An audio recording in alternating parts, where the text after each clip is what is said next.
ಆಗದು ಎಂದು ಕೈಲಾಗದು ಎಂದು ಕೈಕಟ್ಟಿ ಕುಳಿತರೆ ಸಾಗದು ಕೆಲಸವು ಮುಂದೆ, ಮನಸೊಂದಿದ್ದರೆ ಮಾರ್ಗವು ಉಂಟು ಕೆಚ್ಚದೆ ಇರಬೇಕೆಂದು.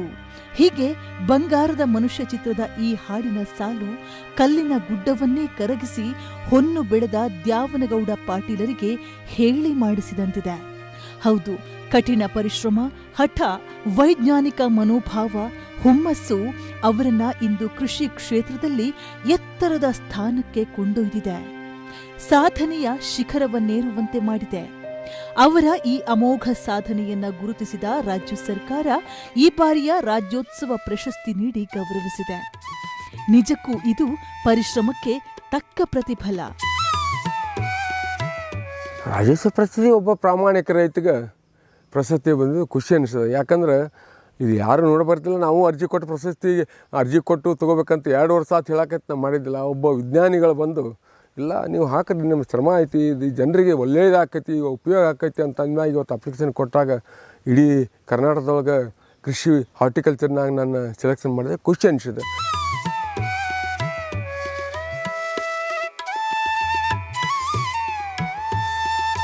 ತುಂಬ ಖುಷಿಯಾಗಿದೆ ಸರ್, ತುಂಬ ಖುಷಿಯಾಗಿದೆ. ಯಾಕಂದ್ರೆ ಸರ್ಕಾರ ರೈತರನ್ನ ಗುರುತಿಸಿ ಇಂಥ ಪ್ರಶಸ್ತಿ ಕೊಡೋದೇನೈತಿಲ್ಲ, ಇನ್ನೂ ಒಂದು ಸ್ವಲ್ಪ ಹೆಚ್ಚಿನ ಪ್ರಮಾಣದಲ್ಲಿ ಮಾಡಿದ್ರೆ ಇನ್ನೂ ರೈತರು ಖುಷಿ ಆಗ್ತಾರೆ. ಮತ್ತು ಈಗ ಯಾಕಂದ್ರೆ ಯಂಗ್ ಜನ ಆಯ್ತು, ಈ ವಯಸ್ಸು ಯಾರಾದರೂ ಒಕ್ಕಲ್ತನ ಮಾಡೋರು ವಿಮುಖರು ಹಾಕೊಂತಾರೆ ಅಗ್ರಿಕಲ್ಚರಿಂದ. ಈಗ ಅಗ್ರಿಕಲ್ಚರ್ ಇಂಥ ಒಂದು ಪ್ರಶಸ್ತಿ ಅಂದ್ರೆ ಅವ್ರಿಗೊಂದು ಇದು ಧೈರ್ಯ ಕೊಟ್ಟಂಗೆ, ನಾವು ಅದೇಪ್ಪ ಸರ್ಕಾರ ನಿಮ್ಮ ಜೊತೆ ಇದೆ ಅಂತೇಳಿ ಧೈರ್ಯ ಕೊಟ್ಟಂಗೆ ಆಗ್ತದೆ, ಖುಷಿ ಆಗ್ತದೆ. ಗಂಡು ಮೆಟ್ಟಿದ ನಾಡು ಹುಬ್ಬಳ್ಳಿಯ ಡಿಟಿ ಪಾಟೀಲ್ ಒಬ್ಬ ಪಕ್ಕಾ ಮಣ್ಣಿನ ಮಗ. ಪ್ರಶಸ್ತಿ ಬಂದ ಹಿನ್ನೆಲೆಯಲ್ಲಿ ಅವರ ಕೃಷಿ ಸಾಧನೆಯನ್ನ ರಾಜ್ಯದ ರೈತರಿಗೆ ತಿಳಿಸುವ ನಿಟ್ಟಿನಲ್ಲಿ ನಮ್ಮ ತಂಡ ಅವರ ಮನೆಗೆ ಭೇಟಿ ಕೊಟ್ಟಾಗ ಕಂಡಿದ್ದು ಈ ಪ್ರಶಸ್ತಿಗಳ ಸಾಲು. ಶ್ರೇಷ್ಠ ಕೃಷಿಕ ಪ್ರಶಸ್ತಿ, ಶ್ರೇಷ್ಠ ತೋಟಗಾರಿಕೆ ರೈತ ಪ್ರಶಸ್ತಿ, ಕೃಷಿ ಪಂಡಿತ, ಸೂಪರ್ ಸ್ಟಾರ್ ರೈತ, ಒಂದೇ ಎರಡೇ 100. ಈಗ ಇವುಗಳಿಗೆಲ್ಲ ಮುಕುಟವಿಟ್ಟಂತೆ ರಾಜ್ಯೋತ್ಸವ ಪ್ರಶಸ್ತಿಯ ಗರಿ. ಹುಬ್ಬಳ್ಳಿಯಿಂದ ಸುಮಾರು 7-8 ಕಿಲೋಮೀಟರ್ ದೂರದಲ್ಲಿರುವ ಮಾವನೂರು ಗ್ರಾಮದತ್ತ ಪಾಟೀಲರ ಜೊತೆ ನಾವು ಹೊರಟು ನಿಂತಾಗ ದಾರಿಯುದ್ದಕ್ಕೂ ಬರಡು ಗುಡ್ಡವನ್ನ ಕೃಷಿಯೋಗ್ಯ ಭೂಮಿಯನ್ನಾಗಿ ಮಾಡಬೇಕಾದ್ರೆ ಪಟ್ಟ ಪರಿಶ್ರಮ, ಎದುರಿಸಿದ ಸವಾಲುಗಳ ಬಗ್ಗೆಯೇ ಅವರ ಮಾತು ಸಾಗಿತ್ತು.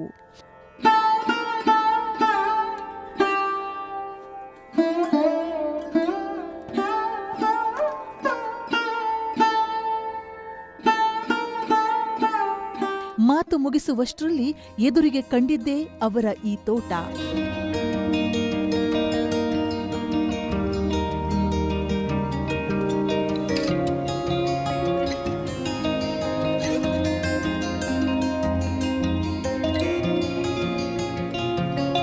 ಅಂದಹಾಗೆ ಇದರ ಹಿಂದಿನ ಕಥೆಯೇನು ಅವರೇ ಹೇಳ್ತಾರೆ ಕೇಳಿ. ನಾವು ಮೊದಲು ಗಬ್ಬರ್ ಕ್ಷೇತ್ರದೊಳಗೆ ವ್ಯವಸಾಯ ಮಾಡ್ಕೊತ ಇದ್ವಿ. ನಮ್ಮ ತಂದೆಯವರು ಇದನ್ನು 30 ರೂಪಾಯಿಗೆ 1 ಎಕರೆದಂಗೆ 14 ಎಕರೆ 28 ಗುಂಟೆ ಜಮೀನು ಹಿಡಿದವ್ರು. ಅವಾಗ ಅದರೊಳಗೆ 14 ಎಕರೆ 28 8 ಎಕರೆ 11 ಗುಂಟೆ ಪೋರ್ಟ್ ಖರಾಬ್ ಇತ್ತು. ಪೋರ್ಟ್ ಖರಾಬ್ ಅಂದ್ರೆ ಅದಕ್ಕೆ ಹಪ್ತೆ ಇರಲಿಲ್ಲ ಅವಾಗ ಬ್ರಿಟಿಷ್ ಸರ್ಕಾರದಾಗ. ಬಟ್ ಈ ಕ್ಷೇತ್ರ ಬಂದ ಮ್ಯಾಗ ಇದು ಏನು ಮಾಡ್ಬೇಕನ್ನೋ ತಿಳಿದಂಗೆ ಆದಾಗ ನಾವು ಸಾಗುವಳಿ ಮಾಡೋಕೆ ಹೋದ್ರೆ ಅದೆಲ್ಲ ತಿಳ್ಕೊಂಡು ಹಳ್ಳದ ಕಡೆ ಹೊಂಟುಬಿಡ್ತು. ಆವಾಗ ಒಬ್ಬ ಕೃಷಿ ವಿಜ್ಞಾನಿ ಬಾಳುಪಾಟು ಅನ್ನೋರು ನಾವು ಕುಂತು ಪ್ಲ್ಯಾನ್ ಮಾಡಿದ್ವಿ. ಇದೇನು ಹೆಂಗೆ ಪ್ಲಾಟ್ ಮಾಡಬೇಕು, ಹೊರಗಿನ ನೀರು ಈ ಜಮೀನ್ದೊಳಗೆ ಬರಬಾರ್ದು, ಬಿದ್ದ ನೀರು ಇಲ್ಲಿ ಸ್ಟಾಕ್ ಆಗಿ ಅದು ಮರುಬಳಕೆ ಆಗಿ ವಾಪಸ್ ಹೋಗುವಂಥ ಒಂದು ವ್ಯವಸ್ಥೆ ಮಾಡಿದ್ವಿ. ಮುಂದೆ ಏನಾಗ್ಬಿಡುತ್ತೆ ಅಂತಂದ್ರೆ ಇದಕ್ಕೆ ಗೊಬ್ಬರ ಬೇಕಂದಾಗ ಒಂದು 100 ಟ್ರ್ಯಾಕ್ಟರ್ ಗೊಬ್ಬರ, ಇಲ್ಲಿ ನಮ್ಮ ಡ್ರೈನೇಜ್ ನೀರು, ಹುಬ್ಬಳ್ಳಿ ಧಾರವಾಡ ಡ್ರೈನೇಜ್ ನೀರು ಹೋಗಿತ್ತಲ್ಲ, ಆ ಡ್ರೈನೇಜ್ ನೀರು 2003-4ರಾಗ ಬತ್ತಿ ಹೋಗಿತ್ತು ಮಳೆ ಇಲ್ದಕ್ಕೆ. ಆ ಡ್ರೈನೇಜ್ ನೀರು ನಿಂತ ರ್ಯಾವಿನ ಮಣ್ಣು ನಾವು ಒಂದು 300-400 ಟ್ರ್ಯಾಕ್ಟ್ರು, ಮತ್ತು ಇದು ಗೊಬ್ಬರ ಒಂದು 100 ಟ್ರ್ಯಾಕ್ಟ್ರು, ಮತ್ತು ಇಲ್ಲಿ ಮಗ್ಗಲ ಒಂದು ಕೆರೆ ಐತಿ, ಭಾವನೂರು ಕೆರೆ ಅಂತ. ಆ ಭಾವನೂರು ಕೆರೆದು ಲೀಸ್ ಮಾಡಿಕೊಂಡು ಆ ಲೀಸ್ ತೊಗೊಂಡು ಬಂದು ಅದನ್ನು ಪ್ರತಿ 2 ಮಿನಿಟ್ಗೊಮ್ಮೆ ಈ 1 ಟ್ರ್ಯಾಕ್ಟರ್ ಗೊಬ್ಬರ ಬರ್ತಿತ್ತು. ಅಂದ್ರೆ ನಮ್ಮದು ಸರ್ವೆ ನಂಬರ್ 83-85ರಾಗ ಅದು ಕೆರೆ ಇರೋದು. ಹೀಗಾಗಿ ನಮ್ಗೆ ಆ ಮಣ್ಣು ರಾಜಧನ ಕೊಟ್ಟು ಸರ್ಕಾರದಿಂದ ಲೀಸ್ ಮಾಡಿಕೊಂಡು ಆ ಜಮೀನಿಗೆ ತಂದು ನಾವು ಹಾಕ್ಕೊತ ಡೆವಲಪ್ ಮಾಡಿದಾಗ ನಾವು 1.5 ವರ್ಷ ಹೋಯ್ತು ಇಷ್ಟು ಮಾಡ್ಬೇಕಂದ್ರೆ. ಇದೆಲ್ಲ ಒಂದು ಸ್ವಲ್ಪ ಪ್ಲಾಟ್ ಮಾಡ್ಕೊತ ಇದನ್ನು ತಗ್ಗು ಪಿಟ್ಟು ಎಲ್ಲ ಪ್ರತಿಯೊಂದಕ್ಕೂ ಪಿಟ್ಟೆಲ್ಲ ರೆಡಿ ಮಾಡಿಕೊಂಡು 2004 ಜುಲೈ ಆಗಸ್ಟ್ರಾಗಿಂದ ಚಾಲೂ ಮಾಡಿದವರು ಮುಂದೆ 2005 ಜುಲೈ ತನಕ ಎಲ್ಲ ಏನು ಬೇಕು ಎಲ್ಲನೂ ತಂದಿಟ್ಕೊಂಡ್ವಿ. ಮಾವು ಎಲ್ಲಿಂದ ತರಬೇಕು, ಗೋಡಂಬಿ ಹೆಂಗುರ್ಲಾದಿಂದ, ತೀರ್ಥಹಳ್ಳಿಯಿಂದ ಅಡಿಕೆ, ಆಮ್ಯಾಗ ತಮಿಳ್ನಾಡು ಆಂಧ್ರದಿಂದ ಸೀತಾಫಲ, ಆಮ್ಯಾಗ ಮಲೇಷಿಯನ್ ಟ್ಯಾಂಗು ಇವೆಲ್ಲ ಮೊದಲು ಸ್ಟಾಕ್ ಮಾಡ್ಕೊಂಡು ಹೆಂಗೆ ಮಾಡಬೇಕು ಪ್ಲ್ಯಾನ್ ಮಾಡಿಕೊಂಡು ಎಲ್ಲ ಪ್ಲ್ಯಾನ್ ಒಮ್ಮೆ ನಾವು ಜುಲೈ 31, 2005 ಸ್ಟಾರ್ಟ್ ಮಾಡಿದವರು ಆಗಸ್ಟ್ ತನೂ ಎಂಡ್ ತನೂ ಇದನ್ನು ಪೂರ್ತಿ ಎಲ್ಲ ಪ್ಲಾಂಟೇಷನ್ ಒಂದೇ ಟೈಮ್ಗೆ ಮಾಡಿದ್ವಿ. ಅಡಿಕೆ ಒಳಗೆ ಬಾಳೆ ಮಾಡಿದ್ವಿ, ಮಾವಿನೊಳಗೆ ಪಪ್ಪಾಯಿ ಮಾಡಿದ್ವಿ, ಸೀತಾಫಲದೊಳಗೆ ಗೋಡಂಬಿ ಒಳಗೆ ಸೀತಾಫಲ ಮಾಡಿದ್ವಿ. ಮತ್ತು ಎಲ್ಲಿ ರೋಡ್ ಬರ್ತೈತಿ ಒಳಗಿನ ಸೈಡು ಟ್ಯಾಂಗ್ ಮಾಡಿದ್ವಿ, ಹೊರಗಿನ ಸೈಡು ಸಾಗವಾನಿ ಗಿಡ ಹಚ್ಚಿದ್ವಿ. ಒಂದು 2,000 ಸಾಗವಾನಿ, 180 ಟ್ಯಾಂಗು, 400 ಗೋಡಂಬಿ, 400 ಸೀತಾಫಲ, 2,200 ಅಡಿಕೆ. ಇನ್ನು ಮಾವು ಐತಲ್ಲ ಒಂದು 5.5 ಎಕರೆ ಮಾವು. 5.5 ಎಕರೆ ಮಾವು ಅಂತಂದ್ರೆ 550 ಅಂದಾಜು ಒಂದು 500 ಮಾವು ನಾವು ಪ್ಲಾಂಟೇಷನ್ ಮಾಡೇವಿ ಇಲ್ಲಿ. ಈ ಪ್ಲಾಂಟೇಷನ್ ಮಾಡಿದ ಮ್ಯಾಗ ಮೊದಲನೇ ವರ್ಷನ ನಾವು ಈ ಡೆವಲಪ್ಮೆಂಟ್ ಮಾಡುವ ಹೊತ್ನಾಗ ಏನು ಪಿಟ್ ಹೊಡಿಯೋತ್ನಾಗ ಕಲ್ಲು ಬರ್ತಾವೆ, ಅಂದಾಜು ಒಂದು 400 ಟ್ಯಾಕ್ಟರ್ ಕಲ್ಲನ್ನ ಇದನ್ನು ರೋಡ್ ಮಾಡೋರಿಗೆ ಕಾಂಟ್ರಾಕ್ಟರ್ಗೆ ಮಾರ್ಲಿಕ್ಕೆ ಕೊಟ್ವಿ. ಆಮ್ಯಾಗ ಏನು ರೋಡ್ ಮಾಡುವಲ್ಲಿ ಬರ್ತಕ್ಕಂಥ ಫಲವತ್ತಾದ ಮಣ್ಣನ್ನು ನಾವು ಲಿಫ್ಟ್ ಮಾಡಿಕೊಂಡು ಇಟ್ಟಂಗಿ ತಯಾರು ಮಾಡಿ ಮಾರಿದ್ವಿ. ಅನಂತರ ಮೊದಲನೇ ವರ್ಷನ ನಮ್ಗೆ ಪಪ್ಪಾಯಿ, ಬಾಳೆ, ಈ ಮತ್ತೇನು ಕಲ್ಲು ಮಾರಿದ್ದು, ಇನ್ನೊಂದು ಇಟ್ಟಂಗಿ ಮಾರಿದ್ದು ಇವೆಲ್ಲ ಕೂಡಿ ನನಗೇನು ಅವಾಗ UTI ಬ್ಯಾಂಕ್ ಇತ್ತು, ಈಗ ಯಶಸ್ಸು ಆಗಿದೆ. ಆ ಬ್ಯಾಂಕ್ನವ್ರು 10 ಲಕ್ಷ ರೂಪಾಯಿ ಸಾಲ ಕೊಟ್ಟಿದ್ದರು. 1.5 ವರ್ಷದೊಳಗೆ ಈ ಲೋನ್ ನಾವು ಕ್ಲಿಯರ್ ಮಾಡಿಬಿಟ್ವಿ. ಅಂದಹಾಗೆ ಈ ಒಂದು ಅದ್ಭುತ ತೋಟ ನಿರ್ಮಿಸಬೇಕಾದ್ರೆ ಆರಂಭದಲ್ಲಿ ಪಾಟೀಲರು ಅಗಾಧ ಶ್ರಮ ಹಾಕಿದ್ದಾರೆ. ನೀರನ್ನ ಹಿಡಿದಿಟ್ಟುಕೊಳ್ಳುವ ಮತ್ತು ಮಣ್ಣು ಕೊಚ್ಚಿ ಹೋಗದಂತೆ ಸೂಕ್ತ ಮಣ್ಣು ಮತ್ತು ಮಳೆ ನೀರು ಸಂರಕ್ಷಣಾ ವಿಧಾನಗಳನ್ನು ಅನುಸರಿಸಿದ್ದಾರೆ. ಇದನ್ನು ಸಾಗುವಳಿ ಮಾಡ್ಬೇಕಾದ್ರೆ ದೊಡ್ಡ ಕಷ್ಟದ ಕೆಲಸ ಆಗಿತ್ತು. ಯಾಕಂದ್ರೆ ಈ ಗುಡ್ಡ ಮೊದಲು ಈ ಗುಡ್ಡದೊಳಗೆ ಕಲ್ಲಿರೋದ್ರಿಂದ JCB ಆಯ್ತು, ಟ್ಯಾಕ್ಟರ್ ಆಯ್ತು ಬರೆದಂಥ ಒಂದು ಪರಿಸ್ಥಿತಿ ಇತ್ತು. ಇದೇನು ರೌಂಡ್ ಬಂತಂದ್ರೆ ರೌಂಡು ಹೊಡ್ಕೋಬೇಕು ಪಿಟ್. ನಾವು ಅಲ್ಲೇ ಪಿಟ್ ಹೊಡೆದು ಅದನ್ನು ನೀರು ನಿಂತು ಹೋಗೋಂಗೆ ಮಾಡಿದ್ವಿ. ಈಜಾರಿಕೆ ಅಂದರೆ ಒಂದು ಹೆಜ್ಜೆ, 1 ಫೂಟಿಗೆ 1 ಫೂಟ್ ಡಿಫ್ರೆನ್ಸ್ ಆಕಿತ್ತು. ಅಂಥದ್ರೊಳಗೆ ಈ ಕಲ್ಲು ಇದನ್ನು ಮಾಡಿದ್ದು ನೋಡಿದ್ರೆ ಆ JCB ಸಹಿತ ಏನು ಮಾಡೋಕ್ಕೆ ಸಾಧ್ಯ ಇಲ್ಲ. ಅಂದರೆ ಇದನ್ನು ಮಾಡಿ ತೋರಿಸಿದ್ರೆ ನಿನಗೆ ಯೋಗ್ಯ ಇದು ಕ್ರೆಡಿಟ್ ಸಿಗ್ತೈತೆ ಅಂದಾಗ ಅವ ತ್ರಾಸು ತೊಗೊಂಡು ಪಿಟ್ ಹೊಡೆದಂದ್ರೆ ಇದು ಪಿಟ್ ಹೊಡ್ಯಾಕ ತಿಂಗಳಗಟ್ಟಲೆ ಒಂದು ವ್ಯವಸ್ಥೆ ಮಾಡ್ಬೇಕಂದ್ರೆ ಪಿಟ್ ಹೊಡೆದು ಬಂತು. ಏನು ನಾವು ಪಿಟ್ ಹೊಡೆದು ಎಷ್ಟೈತಿ ಒಟ್ಟು ಕಲ್ಲ ಬರ್ತಿದ್ವರ, ಬೇರೆ ಮಣ್ಣು ಬರ್ತಿದ್ದಿಲ್ಲ. ಅಂತಾದ್ರೆ ಬೇರೆ ಕಡೆಯಿಂದ ಮಣ್ಣು ತಂದು ಹಾಕಿ ಈ ಒಂದು ಡೆವಲಪ್ಮೆಂಟ್ ನಾವು ಕೈ ಹಾಕಿದ್ವಿ. ಪಾಟೀಲರು ಈ 14 ಎಕರೆ 28 ಗುಂಟೆ ಕ್ಷೇತ್ರದಲ್ಲಿ ಮಾವು, ಗೋಡಂಬಿ, ತೆಂಗು, ಸೀತಾಫಲ ಬೆಳೆಗಳ ಜೊತೆಗೆ ಅಡಿಕೆ ಕೃಷಿಯನ್ನು ಮಾಡ್ತಾ ಇರೋದು ವಿಶೇಷ. ಇಲ್ಲಿ ಒಟ್ಟು 2,200 ಅಡಿಕೆ ಮರಗಳಿದ್ದು ಸಮೃದ್ಧ ಫಸಲು ನೀಡುತ್ತಿವೆ ಮತ್ತು ಸಿಂಹಪಾಲು ಆದಾಯ ಬರ್ತಿರೋದು ಅಡಿಕೆಯಿಂದಲೇ ಅಂತ ಹೇಳಬಹುದು. ಈಗ ನಮ್ಗೆ ಅಡಿಕೆ ನಮ್ಮದು ಪ್ರತಿ ವರ್ಷ 18 ಟನ್ನಿಂದ 22-23 ಟನ್ನ ಅಡಿಕೆ ಬರ್ತೈತಿ. ಒಂದೊಂದು ವರ್ಷ ಕ್ಲೈಮೇಟ್ ಹೆಚ್ಚು ಕಡಿಮೆ ಹಾಕಿರ್ತಾವೆ. ಈಗ ನಾವು ಅಡಿಕೆದೇನೈತಲ್ಲ, ನಾವು ಎಲ್ಲರೂ 6 ವರ್ಷಕ್ಕೆ ಬರ್ತದೆ, 5 ವರ್ಷಕ್ಕೆ ಬರಾಯ್ತು. 5ನೇ ವರ್ಷ ಮೊದಲು ಅಡಿಕೆ ಬಿಟ್ಟುಬಿಡಂದ್ರೆ ಅಡಿಕೆ ಸಸಿ ಕೊಟ್ಟವರು. ಆದರೂ ಬ್ಯಾಡ್ರಿ ಭಾಳ ಐತೆ ಅಂಥೇಳಿ ನಮಗೊಂದು 50,000 ರೂಪಾಯಿ ಕೊಟ್ಟು ಮೊದಲೇ ವರ್ಷ ಅಡಿಕೆ ತೊಗೊಂಡು ಹೋದ್ರು ಅವ್ರು ಹೇಳಿದಷ್ಟಕ್ಕೆ. ಅದ್ರ ಬಗ್ಗೆ ನಮಗೆ ಮಾಹಿತಿನೇ ಇರಲಿಲ್ಲ. ನಾವು ಪ್ಲಾಂಟೇಷನ್ ಬೆಳೆದಿಕ್ಕರೆ ಮುಂದೆ ನೆಕ್ಸ್ಟ್ ಸ್ಟೆಪ್ ಬೈ ಇವತ್ತು ಅಡಿಕೆ 13,25,000 ರೂಪಾಯಿ ಕಾಂಟ್ರಾಕ್ಟ್ ಕೊಟ್ಟಿದ್ರು. ಕಾಂಟ್ರಾಕ್ಟ್ ಕೊಟ್ಟಿದ್ರಿಂದ ನಮ್ಗೆ ನುಕ್ಸಾನ ಆಕತ್ತೆ. ನಾವು ಅದು ಸ್ವತಃ ಈಗ ದಾವಣಗೆರೆ ಮಾರ್ಕೆಟ್ಗೆ ಹಸಿ ಅಡಿಕೆ ಕಳಿಸ್ತೀವಿ, ಇಲ್ಲ ನಾವು ಗುತ್ತಿಗೆ ಕೊಡ್ತೀವಿ ಪ್ರತಿ ವರ್ಷ. ನಮ್ಗೆ 10 ಲಕ್ಷ 11 ಲಕ್ಷ, ಈ ಸಲ 13,25,000 ತನಕ ಬಂದರೂ ನಮಗೆ ಇರಲಿ ಮಾರ್ಕೆಟ್ ಚಲೋ ಐತೆ ಅಂತ ನನ್ನ ಮಗ ಬೇಡ ಅಂದ, ಕೊಟ್ಟಿಲ್ಲ.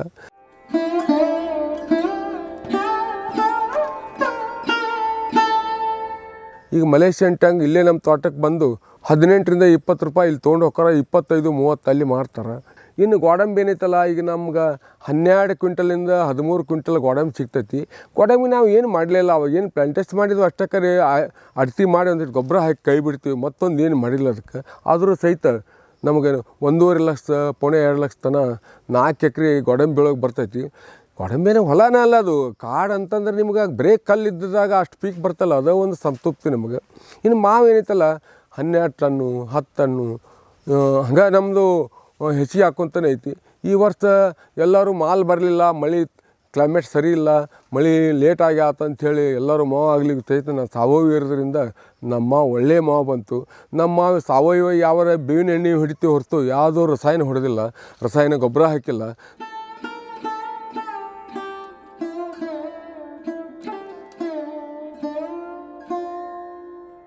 ನಮ್ಮ ಖರ್ಚು ಅನ್ನಕೈತಿ ಏನು 14 ಎಕರೆ 28 ನಮಗೆ ಈಗ ನನ್ನ ಅಂದಾಜಲ್ಲಿ 15 ಲಕ್ಷದಿಂದ 16 ಲಕ್ಷ ಉತ್ಪನ್ನ ನಮ್ಮ ಕೈಗೆ ಬರ್ತೈತಿ.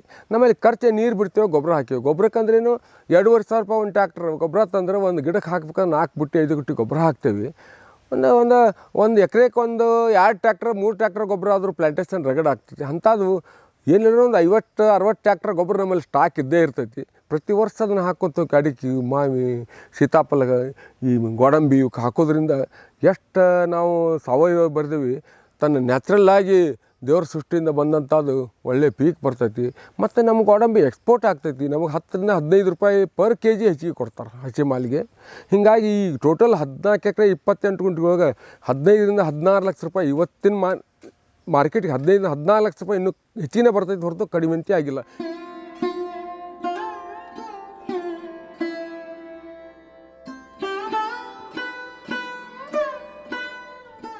ಇನ್ನು ಪಾಟೀಲರು ತೋಟಗಾರಿಕೆ ಬೆಳೆಗಳ ಜೊತೆಗೆ ಅರಣ್ಯ ಬೆಳೆಗಳಿಗೂ ಒತ್ತು ನೀಡಿದ್ದಾರೆ. ಇಲ್ಲಿ ಸಾವಿರಾರು ಸಾಗುವಾನಿ ಮರಗಳನ್ನು ನೋಡಬಹುದು. ಮುಂಬರುವ ವರ್ಷಗಳಲ್ಲಿ ಈ ಮರಗಳು ಇವರಿಗೆ ದೊಡ್ಡ ಮೊತ್ತದ ಹಣವನ್ನು ತರಲಿವೆ. ಜೊತೆಗೆ ಶ್ರೀಗಂಧದ ಮರಗಳೂ ಕೂಡ ಇಲ್ಲುಂಟು. ಹೊರಗಿನ ಸೈಡ್ ಫುಲ್ ಏನೈತಲ್ಲ, ನಮ್ದು 14 ಎಕರೆ 20 ಸರೌಂಡಿಂಗ್ 2200 ಸಾಗುವಾನಿ ಕುಂಡಿಸ್ತಿದ್ವಿ ನಾವು. 2200 ಸಾಗುವಾನಿ ಈಗ 14 ವರ್ಷ ಅಂದಾಜು 14-15 ವರ್ಷ ಸಾಗುವಾನಿ. ಯಾಕಂದ್ರೆ ಎಲ್ಲ ಮಾಡಿದ ಸಾಗುವಾನಿ ಮಾಡೀವಿ.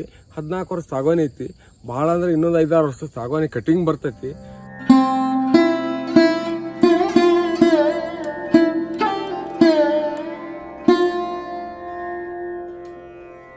ಇಲ್ಲಿ ರೈತರು ಸಂಪೂರ್ಣವಾಗಿ ಸಾವಯವ ಪದ್ಧತಿಯ ಮೂಲಕವೇ ಪೋಷಕಾಂಶಗಳನ್ನ ಪೂರೈಸುತ್ತಿದ್ದಾರೆ. ತೆಂಗಿನ ಮರಗಳಿಗೆ ಕೃಷಿ ತ್ಯಾಜ್ಯಗಳಿಂದ ಮುಚ್ಚಿಗೆ ಮಾಡಿದ್ರೆ ಸಾಕು, ಅದು ತೇವಾಂಶವನ್ನ ಕಾಪಾಡುತ್ತೆ ಮತ್ತು ಗಿಡಗಳಿಗೆ ಬೇಕಾದ ಗೊಬ್ಬರವನ್ನು ಒದಗಿಸುತ್ತೆ ಅಂತಾರೆ ದ್ಯಾವನಗೌಡ ಪಾಟೀಲ್. ನಮ್ದೇನು ಸಗಣಿ ಗೊಬ್ಬರನ ಹಾಕ್ತೀವಿ, ನಮ್ಮ ಕುರಿ ಗೊಬ್ಬರ, ಸಗಣಿ ಗೊಬ್ಬರ, ಕೋಳಿ ಗೊಬ್ಬರ ಇಂಥವನ್ನು ಮಾಡ್ತೀವಿ ಹೊರತು ಇವತ್ತಿನ ತನಕ ಯಾವ ರಸಾಯನ ಹಾಕಿಲ್ಲ.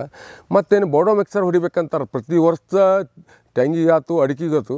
ಆದರೆ ನಾವು ಇಲ್ಲಿವರೆಗೆ ಏನು ಮಾಡೇ ಇಲ್ಲ.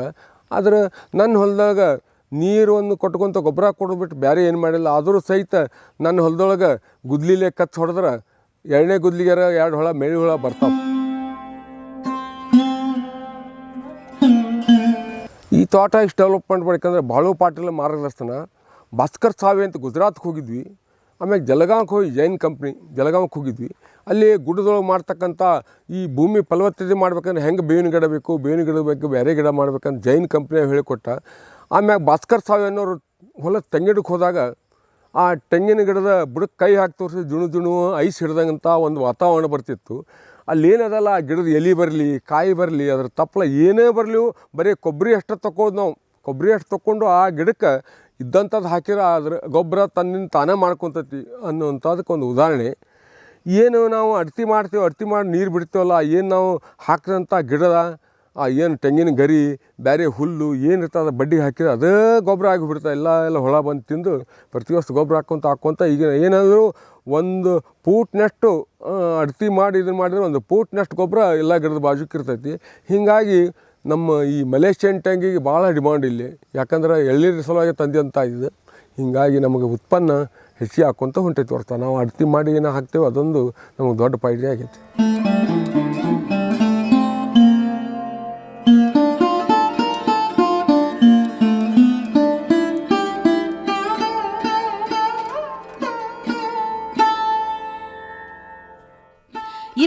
ವರ್ಷಗಳ ಹಿಂದೆ ಈ ಕಲ್ಲಿನ ಗುಡ್ಡದಲ್ಲಿ ಕೃಷಿ ಮಾಡ್ತೀನಿ ಅಂತ ಹೊರಟಾಗ ಮಾವನೂರು ಸುತ್ತಲಿನ ಜನ ಪಾಟೀಲರಿಗೆ ಹುಚ್ಚು ಹಿಡಿದಿದೆ ಅಂತ ಆಡಿಕೊಂಡಿದ್ರಂತೆ. ಆದ್ರೆ ಸೈಕಲ್ ಏರಿ ಬರ್ತಿದ್ದ ಪಾಟೀಲರು ಇಂದು ಕಾರಲ್ಲಿ ಬರ್ತಿರೋದನ್ನ ನೋಡಿ ಆಡಿದವರ ಬಾಯಿಗೆ ಬೀಗ ಬಿದ್ದಿದೆ. ಒಬ್ಬ ರೈತ ಪ್ರಾಮಾಣಿಕವಾಗಿ ದುಡಿದ್ರೆ ಕೃಷಿಯೊಳಗೆ ಲಾಭ ಐತೆ. ಕೃಷಿಯೊಳಗೆ ಲುಕ್ಷಾನ ಐತೆ ಅನ್ನೋಂಗಿಲ್ಲ. ಕ್ರಮಬದ್ಧವಾಗಿ ಮಾಡಬೇಕು, ಪ್ರಾಮಾಣಿಕ ಮಾಡಬೇಕು. ಇನ್ನೊಂದು ಏನದಂದ್ರೆ ಕೃಷಿ ಅಂದ್ರೆ ಸ್ವತಃ ಅವ್ರು ನಿಂತು ಮಕ್ಕಳು ಕರ್ಕೊಂಡು ಆಳು ಕರ್ಕೊಂಡು ಏನು ಕೆಲಸ ಮಾಡ್ತಾರೋ ಫಾಯ್ದೆ ಐತಿ. ನನಗೊಂದು ಸೈಕಲ್ ಇರಲಿಲ್ಲ ತೊಗೊಳಕ್ಕೆ. ನಾನು ಕೃಷಿ ಬಂದಾಗ ಇವತ್ತು ನಾ ಕಾರ್ನಾಗ ಬರ್ತೇನೆ, ಹೆಮ್ಮೆ ವಿಷಯ. ಏನೈತಲ್ಲ, ಪ್ರತಿ ವರ್ಷ ನಮ್ಮದು ಉತ್ಪನ್ನ ಹೆಚ್ಚಿಗೆ ಬರೋದಕ್ಕೆ ಏನು ಮಾಡಬೇಕು, ಯಾರು ಚಲೋ ಮಾಡ್ಯಾರ, ಎಲ್ಲಿ ಚಲೋ ಮಾಡ್ಯಾರ ಅವ್ರು ನೋಡಿಕೊಂಡು ಬಂದು ಇಡೀ ಭಾರತದಾಗಿರ್ತಕ್ಕಂಥ ಎಲ್ಲ ರಾಜ್ಯದಾಗೂ ಪ್ರವಾಸ ಮಾಡಿದೆ. ಅದು ಚೀನಾಕ್ಕೆ ಹೋಗಿ ಬಂದೆ ನಾನು ಇದನ್ನು ಮಾಡ್ಬೇಕಂದ್ರೆ. ಚೀನಾ ದೇವಸ್ಥಾನ ಇಲ್ಲಿ ಮಾಡಲಾರ್ದಕ್ಕೆ ಈ ಕ್ಲೈಮೇಟ್ಗೆ ಆಮೇಲೆ ಅಂತ ಇದು ಆಗಲಿಲ್ಲ ನಮಗೆ. ಬಟ್ ಏನು ಭಾರತದೊಳಗೆ ಹಿಮಾಲಯದಿಂದ ಕನ್ಯಾಕುಮಾರಿ ತನ ಇತ್ಲ ಸೌರಾಷ್ಟ್ರ ಸೋಮವಾರ ಕಲ್ಕತ್ತಾ ಬಾಂಗ್ಲಾದೇಶ ತನ ಹೋದರೂ ಸಹಿತ ಕೃಷಿ ಬಗ್ಗೆನೇ ಅಧ್ಯಯನ ಮಾಡೋಕ್ಕಂತ ಹೋಗಿ ತಿಳ್ಕೊಂಬಂದೇನಿ. ಅದರಿಂದ ನನಗೆ ಹೆಚ್ಚಿನ ಅನುಕೂಲ ಆಗೈತೆ ರೈತರಿಗೆ ಮಾಡೋಕ್ಕೆ. ಒಟ್ಟಾರೆ ಇಲ್ಲಿ ಮನಸ್ಸಿದ್ರೆ ಮಾರ್ಗ ಅನ್ನೋದು ಪ್ರೂವ್ ಆಗಿದೆ. ಕಲ್ಲಿನ ಗುಡ್ಡ ಕರಗಿಸಿ ಭೂತಾಯಿಗೆ ಹಸಿರು ಸೀರೆ ಉಡಿಸಿದ ದ್ಯಾವನಗೌಡ ಪಾಟೀಲರ ಸಾಧನೆ ನಿಜಕ್ಕೂ ಶ್ಲಾಘನೀಯ. ಅಲ್ಲದೆ ರಾಜ್ಯ ಸರ್ಕಾರ ಇಂಥ ಸಾಧಕರನ್ನ ಗುರುತಿಸಿ ರಾಜ್ಯೋತ್ಸವ ಪ್ರಶಸ್ತಿ ನೀಡಿ ಗೌರವಿಸಿದ್ದು ಹೆಮ್ಮೆಯ ವಿಷಯ.